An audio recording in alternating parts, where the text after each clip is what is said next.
See, the world is largely divided between those who make the rules and those who endure them. Because I run a law firm, I've had the privilege of knowing a few people who run the national ship. This has allowed me to see not just what these few are doing, but also the spin that gets put on it, which misleads us as to what is really going on. So as the years have gone by, I've come to realize that the world is really a propaganda construct. It's an illusion. The real world is something else again. So I wrote this book because I wanted to share my perception on how the world really runs without the spin and the bullshit. So as a managing partner of a law firm, I spend as much time talking to clients about how India works as about how Indian laws work. And a lot of it is cultural demystification, and the rest is how our system runs.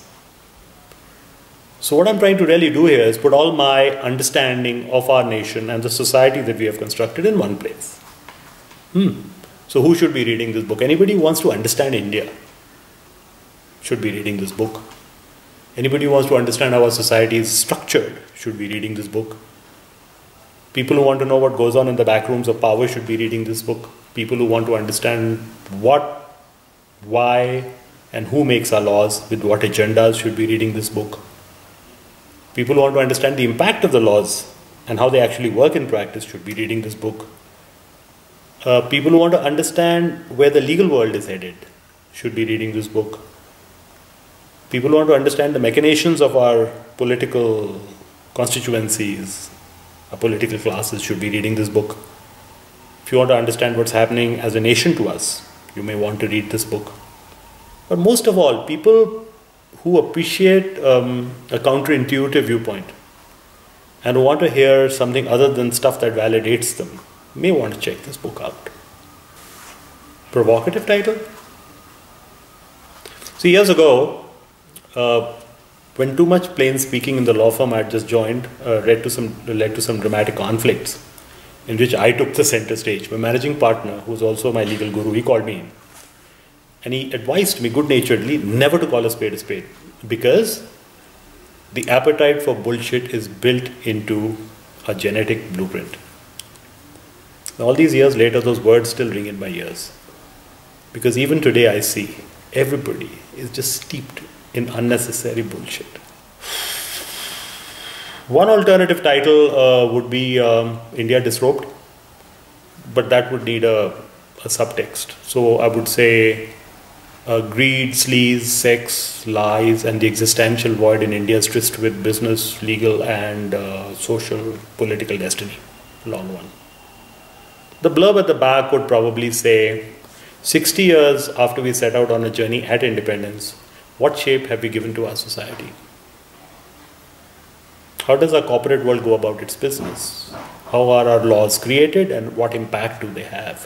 What forces shape our political machine?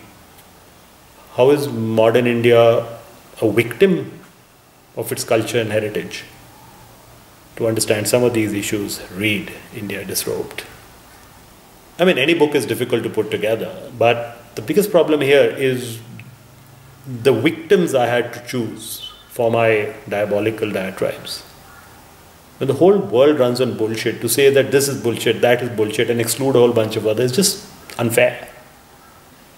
So, for me to pick up the legal world or the corporate world or the political world and point fingers misleads you as to where I'm coming from. But I had to talk about something, so why not this? It could have been a whole bunch of other stuff. For all you know, there will be other bullshit quotients on other stuff. I mean, if you like your Rocky movies, there could be a bullshit quotient 6. I assign a part of my day to writing. See, as a managing partner of a law firm, I have the privilege of choosing self-actualization over core competence. So, and the format of the book is very writing friendly while you're still discharging your function as a managing partner of a law firm. I mean, it's 2,500, 3,000 words per chapter. Each chapter is complete in itself, covers a subject. And when you're done, which is about one afternoon's work, it's over. And bear in mind, this book is living experience. I mean, several chapters happened because the issue was on my table. I mean, there's real estate issues that showed up, so I wrote that bit about real estate. There were a whole bunch of stock market savvy prosecutions that showed up on my table, so I wrote a whole chapter on how IPO market really works. Every book takes you to a better understanding of your subject, because for the first time you put it all together. So it's one thing to have a counterintuitive viewpoint. I mean, I can say that I don't believe what the majority of people believe, but yes, how do these pieces connect with each other? That's what writing the book down does for anybody, and it did it for me as well. It helped me grow as a person, so you can say that I already have my payoff. Intellectual triggers, I think silence and solitude. Our social persona requires us to project ourselves in a certain preconceived way. And we have a constant dialogue in our head which reinforces this persona that we are projecting. If you want to grow intellectually, you then have to withdraw from that persona into your inner space and reassess where you stand in relation to A, B, and C. To do that, you have to, of course, read data without the preconceived stuff. And that introspective, quiet process is what any book is about. I mean, writing it is just so much five-finger exercise. My central conceit is that India is the way it is because it's the most efficient way for us to be, given the structure of our society, the structure of our mind, and the culture that we have around us. We behave in certain ways because it's our culture. We ostensibly corrupt because corruption makes perfect sense.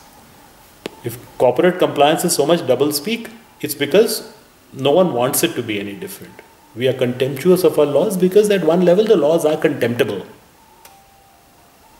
So if you want to change India, you have to change key features of your society and your culture, not pointing fingers at scams.